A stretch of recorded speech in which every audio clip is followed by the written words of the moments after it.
ಮಿಥಿಲೆಯ ಸುದ್ದಿ ದಶರಥನಿಗೆ ತಲುಪಿತು. ತನ್ನ ಮಗನ ಸಾಹಸ ಕಾರ್ಯಗಳನ್ನು ತಿಳಿದು ದಶರಥನಿಗೆ ಆನಂದೋದಯ ಆಯಿತು.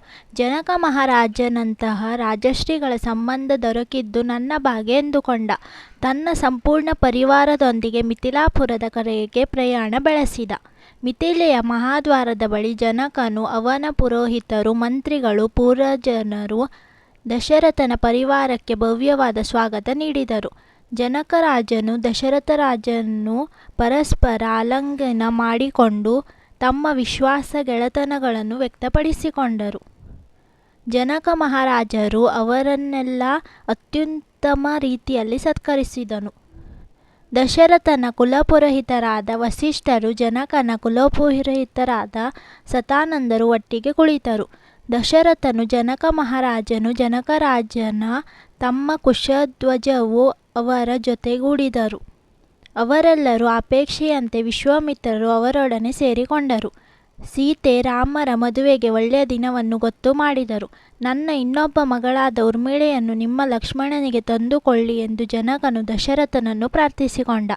ದಶರಥನು ಹರ್ಷದಿಂದ ಅದಕ್ಕೆ ಒಪ್ಪಿಗೆ ನೀಡಿದ. ಜನಕನ ತಮ್ಮ ಕುಶಧ್ವಜನಿಗೆ ಮಾಂಡವಿ ಮತ್ತು ಶತ್ರುಕೀರ್ತಿ ಎಂಬ ಇಬ್ಬರು ಹೆಣ್ಣು ಮಕ್ಕಳು. ಅವರು ಸಹ ಸೀತೆ ಊರ್ಮಿಳೆಯರಂತೆಯೇ ರೂಪವತಿಯರು, ಗುಣಸಂಪನ್ನತೆಯರು. ಅವರನ್ನು ಭರತ ಶತ್ರುಘ್ನರಿಗೆ ತಂದುಕೊಳ್ಳಿ, ತುಂಬ ಉತ್ತಮವಾದ ಸಂಬಂಧ ಎಂದು ವಿಶ್ವಾಮಿತ್ರರು ಸಲಹೆ ಮಾಡಿದರು. ವಸಿಷ್ಠರು ಅದನ್ನು ಅನುಮೋದಿಸಿದರು. ದಶರಥನು ತನ್ನ ಸಮ್ಮತಿ ನೀಡಿದನು. ಕುಶಧ್ವಜನಂತೂ ಪರಮಾನಂದ ಭರಿತನಾದನು. ವಿವಾಹ ಸಿದ್ಧತೆ ಭರದಿಂದ ಸಾಗಿತು. ಇಡೀ ಊರೇ ಉತ್ಸಾಹದಿಂದ ಕಂಗೊಳಿಸಲಾರಂಭಿಸಿತು. ಮಿಥಿಲೆಯಲ್ಲಿ ಎತ್ತ ನೋಡಿದರೂ ಹಬ್ಬದ ಸಂಭ್ರಮ. ಎಲ್ಲ ರಸ್ತೆಗಳಲ್ಲೂ ಚಪ್ಪರಗಳನ್ನು, ತೋರಣಗಳನ್ನು ಕಟ್ಟಿದ್ದರು. ಎತ್ತರವಾದ ಸ್ತಂಭಗಳ ಮೇಲೆ ಧ್ವಜಗಳನ್ನು ಹಾರಿಸಿದರು. ಎಲ್ಲ ಮನೆಯ ಮುಂದುಗಡೆಯೂ ಚೌಕಗಳಲ್ಲಿಯೂ ನೆಲವನ್ನು ಹಾರಿಸಿ ರಂಗೋಲಿಯನ್ನಿಟ್ಟರು. ಮನೆ ಮನೆಗಳಲ್ಲೂ ಮಂಗಳವಾದ್ಯಗಳು ಮೊಳಗಿ ಎಲ್ಲರ ಮನಸ್ಸಿಗೆ ಹರ್ಷವನ್ನುಂಟು ಮಾಡುತ್ತಿತ್ತು. ದೊಡ್ಡದಾದ ಯಕ್ಷಶಾಲೆಯಲ್ಲಿ ಮದುವೆ. ಎಷ್ಟು ಸಹಸ್ರ ಜನರು ಬಂದರೂ ಕುಳಿತುಕೊಳ್ಳಬಹುದಾದಷ್ಟು ವಿಶಾಲವಾಗಿತ್ತು ಅದು. ಮದುವೆಯ ಮಂಟಪ ಎತ್ತರವಾದ ಸ್ಥಳದಲ್ಲಿ ಇತ್ತು. ಇಂದ್ರನ ಒಡ್ಡೋಲಗದಂತೆ ವೈಭವದಿಂದ ಕಂಗೊಳಿಸುತ್ತಿತ್ತು. ಮದುವೆಯ ದಿನ ಬೆಳಗಾಯಿತು. ಅಂದು ಉತ್ತರ ಫಾಲ್ಗುಣಿ ನಕ್ಷತ್ರ. ಎಲ್ಲರೂ ಬೇಗನೆ ಎದ್ದರು. ಬೆಳಗಿನ ಮಂಗಳ ಕಾರ್ಯವನ್ನು ಪೂರೈಸಿದರು. ದಶರಥನು ಅವನ ಮಡದಿಯರು ರಾಮ, ಲಕ್ಷ್ಮಣ, ಭರತ ಮತ್ತು ಶತ್ರುಘ್ನರು ಕರೆದುಕೊಂಡು ಪುರೋಹಿತರ ನೇತೃತ್ವದಲ್ಲಿ ಯಕ್ಷಶಾಲೆಗೆ ಬಂದರು.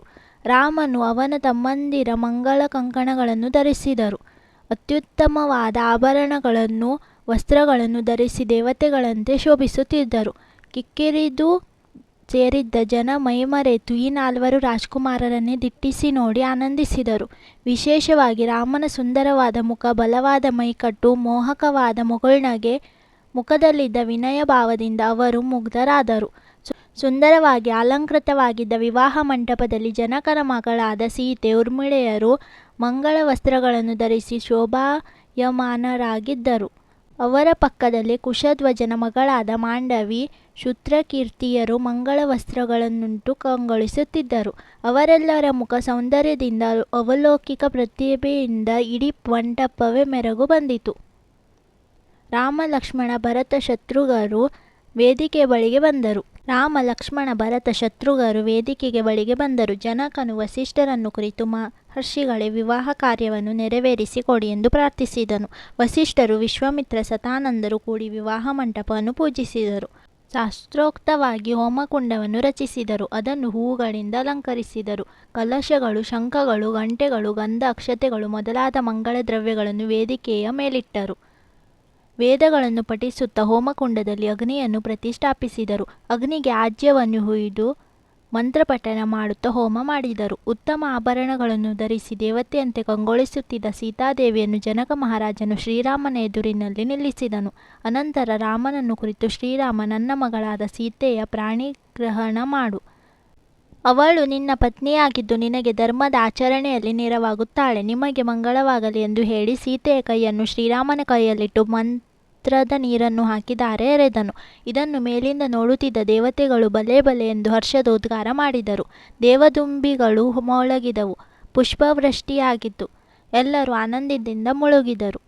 ನಂತರ ಜನಕನು ಲಕ್ಷ್ಮಣನಿಗೆ ಊರ್ಮಿಳೆಯ ಪ್ರಾಣಿಗ್ರಹಣ ಮಾಡಿಸಿದನು. ಪ್ರಾಣಿಗ್ರಹಣ ಮಾಡುವುದು ಎಂದರೆ ಅಗ್ನಿಸಾಕ್ಷಿಯಾಗಿ ಕೈ ಹಿಡಿಯುವುದು ಎಂದರ್ಥ. ಹಾಗೆಯೇ ಕುಶಧ್ವಜನು ಭರತನಿಗೆ ಮಾಂಡವಿಯನ್ನು, ಶತ್ರುಘ್ನನಿಗೆ ಶೂತ್ರಕೀರ್ತಿಯನ್ನು ಕೊಟ್ಟು ಮದುವೆ ಮಾಡಿದನು. ರಾಜಕುಮಾರರು ತಮ್ಮ ಪತ್ನಿಯರ ಕೈ ಹಿಡಿದುಕೊಂಡು ಅಗ್ನಿಯ ಸುತ್ತಲೂ 7 ಹೆಜ್ಜೆಗಳನ್ನಿಟ್ಟು ಸಪ್ತಪದಿ ನೆರವೇರಿಸಿದರು. ನೆರೆದಿದ್ದ ಋಷಿ ಮುನಿಗಳಿಗೆ ಸಾಷ್ಟಾಂಗ ಪ್ರಣಾಮಗಳನ್ನು ಸಲ್ಲಿಸಿದರು. ಹಿರಿಯರಿಗೂ ತಂದೆ ತಾಯಿಗಳಿಗೂ ಅಭಿವಾದನೆ ಮಾಡಿದರು. ಆಗ ಮತ್ತೊಮ್ಮೆ ದೇವದುಂಬಿಗಳು ಮೊಳಗಿದವು, ಅಪ್ಸರೆಯರು ನಾಟ್ಯವಾಡಿದರು, ಗಂಧರ್ವರು ಇಂಪಾಗಿ ಹಾಡಿದರು. ಮಿಥಿಲಾಪುರದ ಜನರು, ದಶರಥನ ಬಂಧು ಮಿತ್ರ ಪರಿವಾರದವರು ಹರ್ಷದಲ್ಲಿ ಮೈಮರೆತರು. ವಿವಾಹ ಮುಗಿಯಿತು. ರಾಮ, ಲಕ್ಷ್ಮಣ, ಭರತ, ಶತ್ರುಘ್ನರು ಗೃಹಸ್ಥರಾದರು. ಎಲ್ಲರೂ ಸಂಭ್ರಮದಿಂದ ಅರಮನೆಗೆ ಹಿಂದಿರುಗಿದರು. ಮದುವೆಯಾದ ಮಾರನೆಯ ದಿನ ವಿಶ್ವಾಮಿತ್ರರು ರಾಮನನ್ನು ಕುರಿತು, ಮಗು ರಾಮ, ನನ್ನ ಕೆಲಸ ಪೂರೈಸಿತು. ನಾನೀಗ ಹಿಮಾಲಯದ ತಪ್ಪಲಿನ ಕೌಶಿಕಿ ನದಿ ತೀರಕ್ಕೆ ನನ್ನ ಮುಂದಿನ ಸಾಧನೆಗಳಿಗಾಗಿ ಹೋಗುತ್ತೇನೆ. ನೀನು ಮುಂದೆ ಇನ್ನೂ ಅನೇಕ ಮಹತ್ ಕಾರ್ಯಗಳನ್ನು ಸಾಧಿಸಬೇಕಾಗಿದೆ. ಎಷ್ಟೇ ಎಡರು ತೊಡರುಗಳು ಬಂದರೂ, ಕಷ್ಟ ನಷ್ಟಗಳು ಎದುರಾದರೂ ಎದೆಗುಂದಬೇಡ. ಧರ್ಮ ರಕ್ಷಣೆಗೆ ನಿನ್ನ ಗುರಿಯಾಗಲಿ. ದುಷ್ಟ ಶಿಕ್ಷಣ, ಶಿಷ್ಟ ಪರಿಪಾಲನೆ ನಿನ್ನ ಧ್ಯೇಯವಾಗಲಿ ಎಂದು ಹಿತನುಡಿದು ಹೇಳಿದರು. ರಾಮನು, ಮಹರ್ಷಿಗಳೇ, ನಿಮ್ಮ ಹಿತವಚನವನ್ನು ಎಂದಿಗೂ ಮರೆಯದೆ ಪಾಲಿಸುತ್ತೇನೆ ಎಂದು ಮಾತು ಕೊಟ್ಟನು. ಎಲ್ಲರೂ ಮಹರ್ಷಿಗಳಿಗೆ ನಮಸ್ಕರಿಸಿದರು. ಮಿಥಿಲೆಯ ಅಂಚಿನವರೆಗೆ ಅವರನ್ನು ಹಿಂಬಾಲಿಸಿ ಬಿಟ್ಟುಕೊಟ್ಟರು. ನಂತರ ದಶರಥನ ಮಹಾರಾಜರು ಅಯೋಧ್ಯೆಗೆ ಹಿಂದಿರುಗಲು ಸಿದ್ಧನಾದನು. ಜನಕನು ಎಲ್ಲರಿಗೂ ಸೂಕ್ತವಾದ ಉಡುಗೊರೆಗಳನ್ನು ನೀಡಿ ಪುರಸ್ಕರಿಸಿದನು. ತುಂಬಿದ ಹೃದಯದಿಂದ ಎಲ್ಲರನ್ನೂ ಬೀಳ್ಕೊಂಡನು. ದಶರಥನು ಮಕ್ಕಳನ್ನು, ಸೊಸೆಯರನ್ನು ಕರೆದುಕೊಂಡು ತನ್ನ ಪರಿವಾರದೊಂದಿಗೆ ಅಯೋಧ್ಯೆಗೆ ಹೊರಟನು.